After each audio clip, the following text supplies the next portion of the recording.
There, Yeah. there, there isn't like the, there isn't bring out the dancing types now, and here's the show-stopping dance number. That happens very rarely.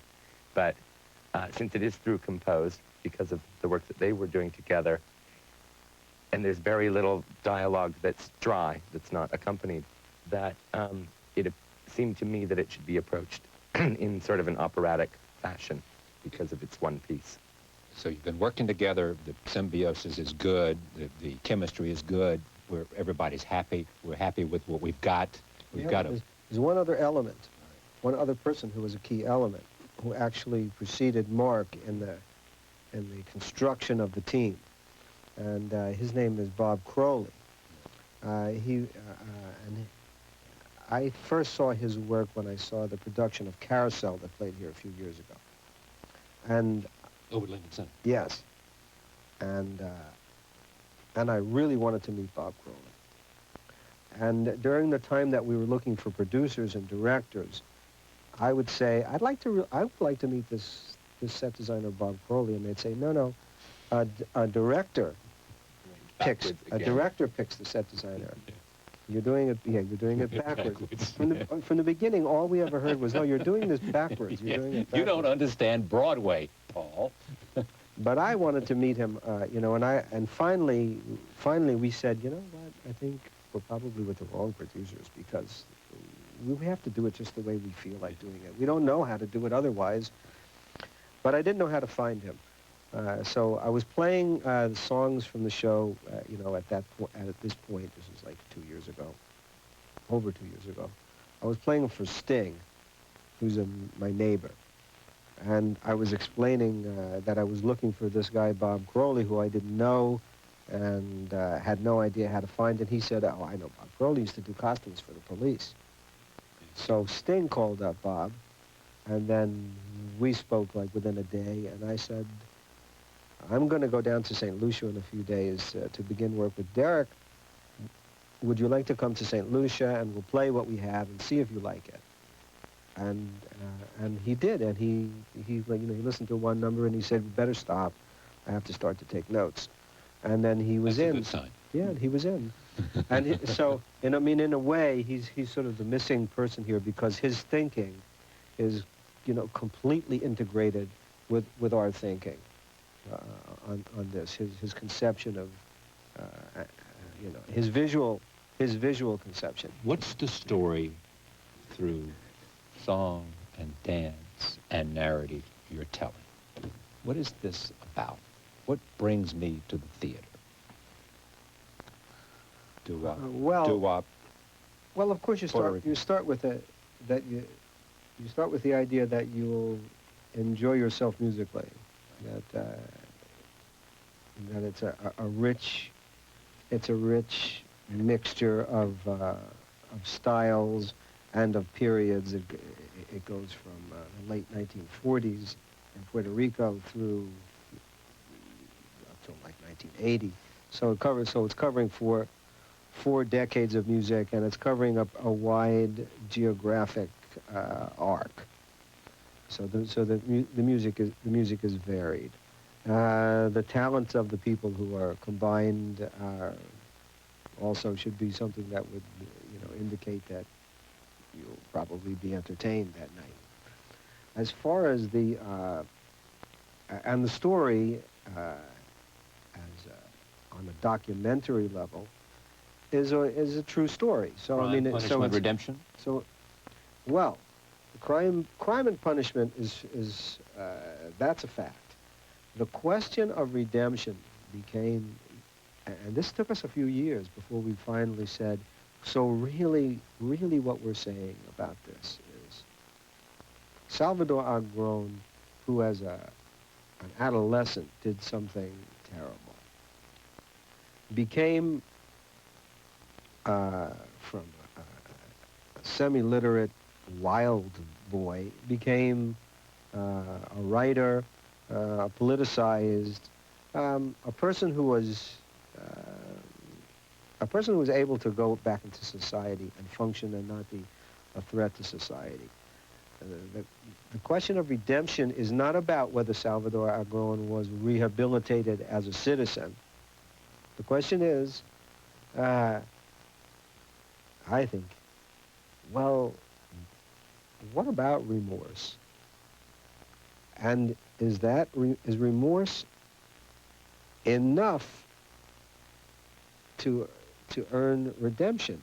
Can you atone for a terrible deed like that? Is that possible? And who will decide if that atonement has been achieved? Is it a societal decision?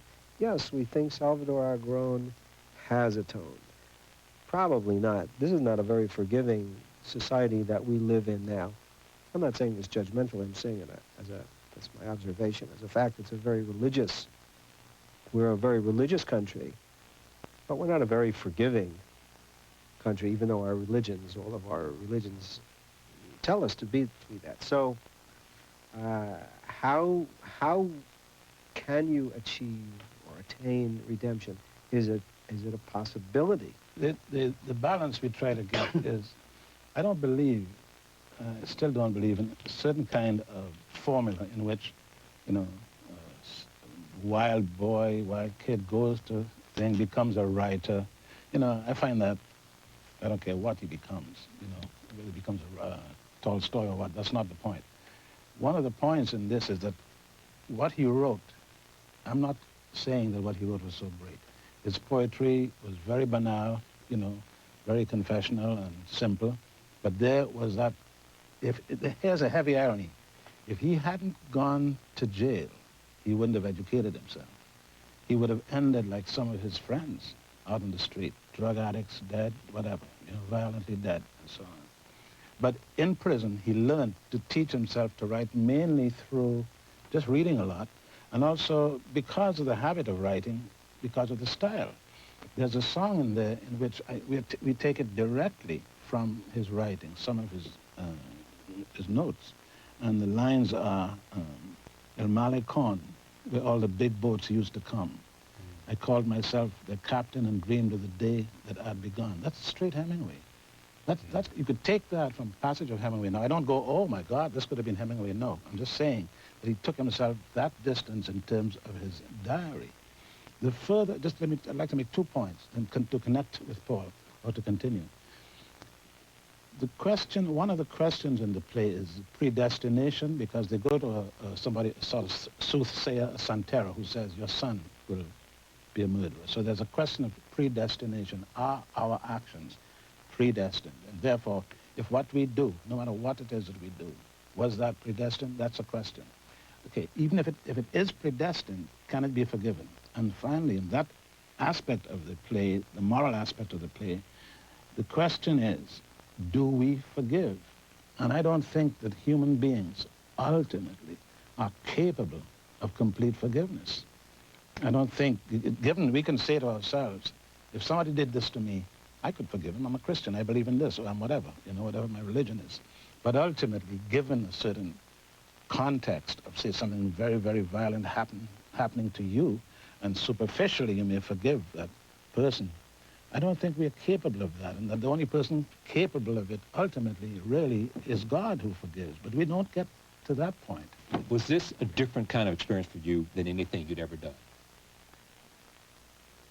Not really. Specifically, yes. Yes. But, and also the giant capital letters of Broadway, is supposed to be very frightening or something. But I'm finding that it's not that much different from my work as a choreographer. I always work with live music. I very often work with vocal music. And I also direct and choreograph operas, which is another reason why this appealed to me, because it's complete, yeah. And so Bob Crowley and I worked from that point of view, and that's how it's turned out this way. The rhythm is a very big thing, visual rhythm, and, not just talking about drumming or speech rhythms, but spatial and color rhythms. It's all very, well, it's beautiful. I probably shouldn't say that, but. And part of the attraction for me, to have Mark as the director, is that how scenes begin and how they conclude. The scenes are songs. So how they begin and how they conclude it's you have to really be musical to get it. I mean, if you say, okay, we're clipping it over here, and if you don't understand the music, then I have to say, no, you can't stop it there. Well, you need a certain amount of bars. There has to be a musical language that exists, and we have that easily. I mean, I can say that if you need, if you need 4 more bars over here, I can do it. I can give you those 4 bars like this. But if you need 8 more bars, I'm going to have to give you another musical thought to go there. So the beginnings and endings were very musical, as a composer. This is something that I appreciate in a director. It's not something that you would automatically have in a director who wasn't coming from a purely musical background. A great dramatic director might well bring out the text in a way that would be illuminating, but might not know how to move out of the scene musically and begin the next scene musically. And Casting. Ruben Blades, you mentioned. Who else? Who else is in the cast? well, most of the cast is from New York, and most of the cast is Latino Puerto Rican. Ruben Blades plays Salvador Agron as in his older years, and he's the narrator of the piece. It's a memory piece. The young Salvador Agron is played by Mark Anthony, who's New Yorican, and grew up in the barrio, big salsa star with a gorgeous voice. Just sold out Madison Square Garden a couple of weeks ago for his final concert before he goes to Broadway. And the female lead, the mother, Esmeralda, is played by Adnita Nazario, who's a big star in Puerto Rico, also with a glorious voice. And all 3 of these leads are, big recording artists in their own right, and all 3 are actors. So it's, quite extraordinary to find that. Thank you for taking time. I know the busy time this is for all of you to give us a sort of look at Capeman. Thank you, Paul. Thank you. Thanks. Thank you, Derek. Thank you. We'll be right back. Stay with us.